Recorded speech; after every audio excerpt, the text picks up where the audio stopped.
Let me ask you this question. What's the one thing that we can learn from sport to help us perform better in our business and life? Well, there's a clear distinction in sport. In sport, we know what success looks like. You know what good looks like. For example, in football, it's more goals.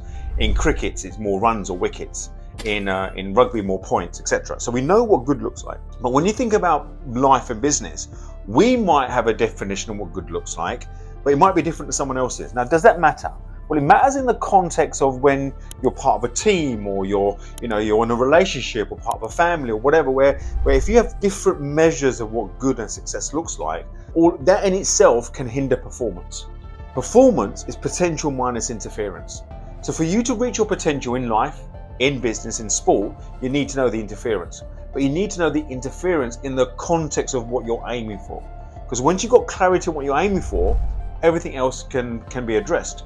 So in football, for example, imagine pre-match, you're not sitting there and saying, well, guys, what do we need to do? Oh, we've got to score more goals. It's obvious. The focus is on the game plan. It's what's the game plan that we're going to execute when we're on the court in order to maximize winning. So in life, there's too much discussion, especially in teams and business organization, of what good looks like. So if you're part of a team and you're leading a team and you're constantly having to understand why people aren't performing at their best, one thing to address is, does everybody on the same hymn sheet as far as what good looks like? Now, does it have to be the same thing for everybody? No, it doesn't. What you have to have is agreement. So let's take business, for example. Is good a certain revenue target?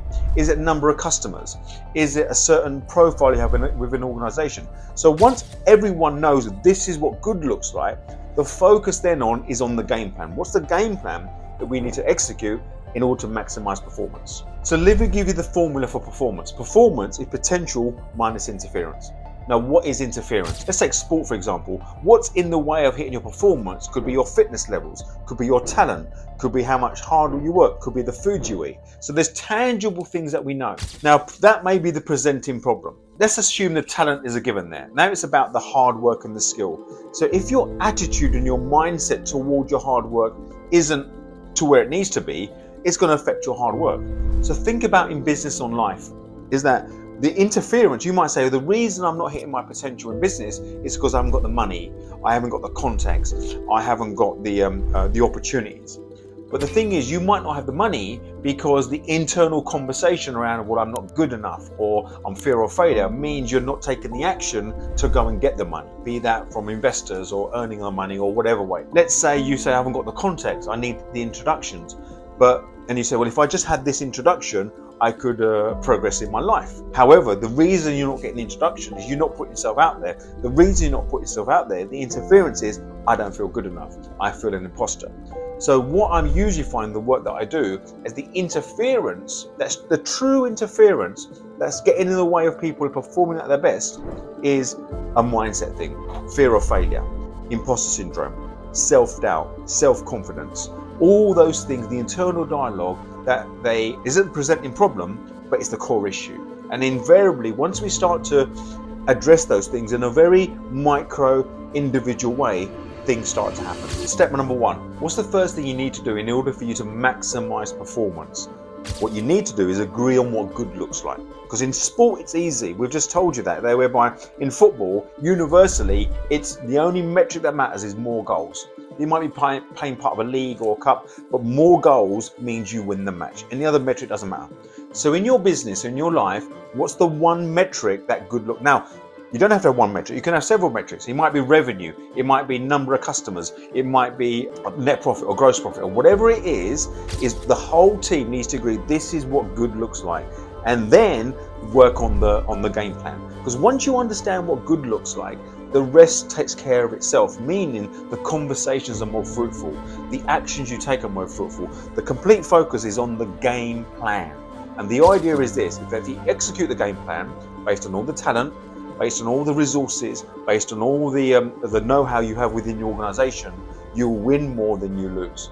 But what you don't want to do is think, okay, we're taking all these action, but one person's measure is total revenue. Another person's measure is number of customers. Another person's measure is net profit. They're all very different figures, and the attitudes towards performance will differ based on what you're aiming for. So as an organization, is you need to have complete clarity around what good looks like. Once you've got that, then it gets exciting in terms of how we start to maximize your potential and performance. So now you know what good looks like. The second thing you need to focus on is creating the game plan. The game plan is the most important thing. So anything in life there's a game plan, because when you think about a game plan, it's like, okay, well, based on what we know, based on market conditions, is what do we need to do? Where do we need to push more? Where do we need to retract more? Where do we need to adjust? Where do we need to pivot? And when you have clarity on the game plan, that makes all those decisions easier.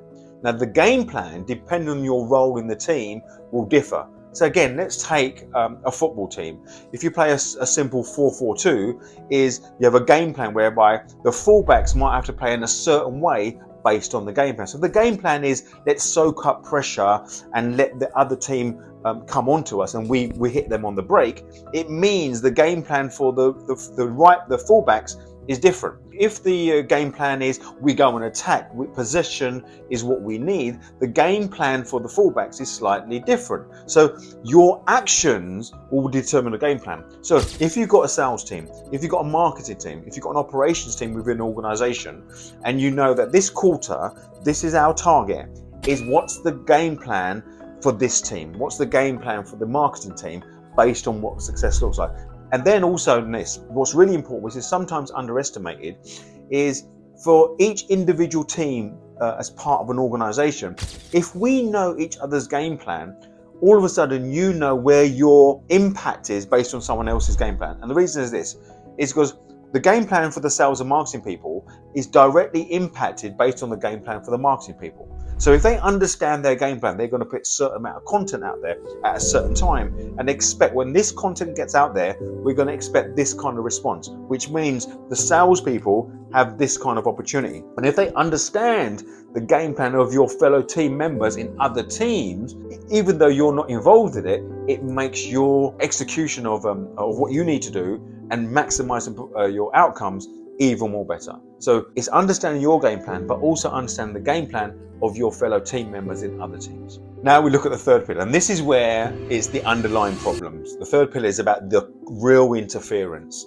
Is you might have the real interference in terms of coming into the individual. This is where your own stuff comes up, your own story.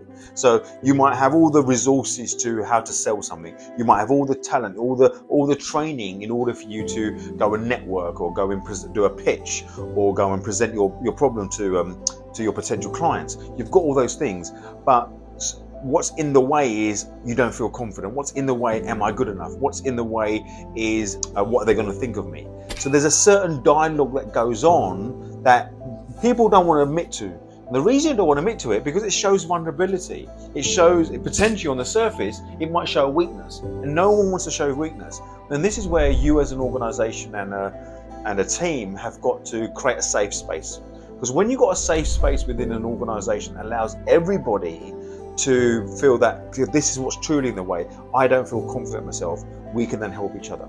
And when you start to understand those are the things that are going on, there's a sense of relief, because you realize that wherever you might see someone in terms of their level of confidence and their level of output, or their level of, the history of success, we've all got this little internal dialogue. Are we good enough?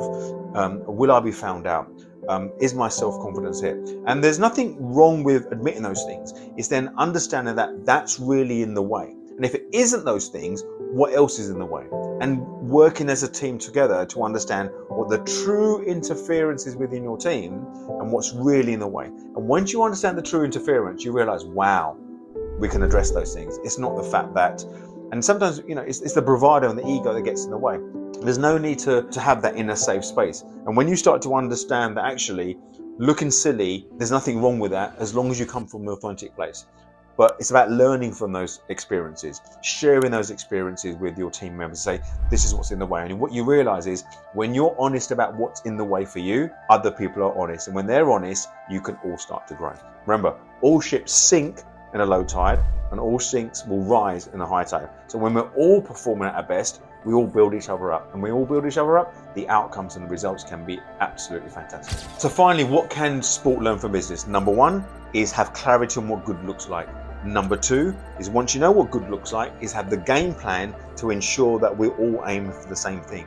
point number 3 is once you know what good looks like, once you know what the game plan is be honest about what's in the way to execute the game plan. It's not usually the external resources, it's the internal dialogue. And once you start to address the internal dialogue, unbelievable things can start to happen, because there's a sense of relief to thinking I can be my authentic self and I can go out there and perform and unleash the true potential I have in my life. So ask yourself this question: what's one area of your life and business that you aren't performing at your best, and what's really in the way? Is it understanding what good looks like? Is it understanding the game plan you want to execute?